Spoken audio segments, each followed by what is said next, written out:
সুনামগঞ্জের পাটলাই নদীতে অনির্দিষ্টকালের ধর্মঘটে নৌপথে বন্ধ রয়েছে চুনাপাথর ও কয়লা পরিবহন। আরও জানাতে সরাসরি যোগ দিচ্ছেন এআর জুয়েল, তার কাছ থেকে বিস্তারিত জানবো। জুয়েল, ধর্মঘটের সবশেষ জানাবেন।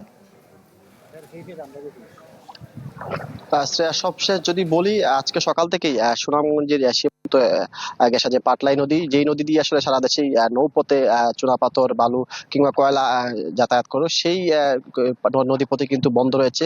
নৌ পরিবহন শ্রমিক পরিষদের যেই ঢাকা যে ধর্মঘট, সেই ধর্মঘটের কারণে কিন্তু সবগুলা নৌকাই এখানে বন্ধ রয়েছে। এবং যে এখানকার যে শ্রমিকরা তারা বলছেন যে বিআইডব্লিউ কর্তৃক যে এই নদী পথে যে টোল আদায় 70 টাকা মন করে তারা আদায় করছে, এবং যেটা শ্রমিকদের এবং মালিক ব্যবসায়ীদের দাবি হচ্ছে তারা 34 টাকা, যেটা তারা গেল বছরগুলোতে 34 টাকা মনে এই টোল দিয়ে দিত।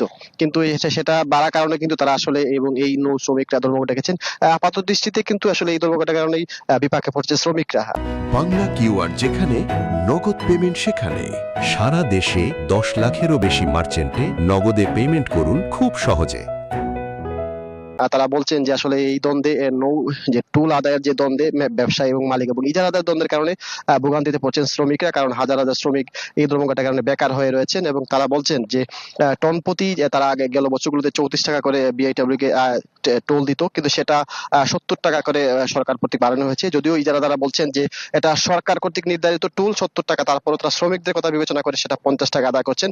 এরপরও শ্রমিকরা গেল বছরগুলোতে যে টোল দিত 34 টাকা করে, সেই টোল যাতে নির্ধারণ করা হয়, সেই দাবিতে নৌ শ্রমিকদের এবং মালিক ব্যবসায়ীদের ঢাকা ধর্মঘট চলছে। সেই ধর্মঘটে কিন্তু ক্ষতিগ্রস্ত হচ্ছে এই অঞ্চলের নৌ শ্রমিকরা, এবং আজকে থেকে অনির্দিষ্টকালে এই ধর্মঘটে আসলে ক্ষতিগ্রস্ত হচ্ছে এই চুনাপাথর ব্যবসায়ী, মালিক এবং নৌ শ্রমিকরা।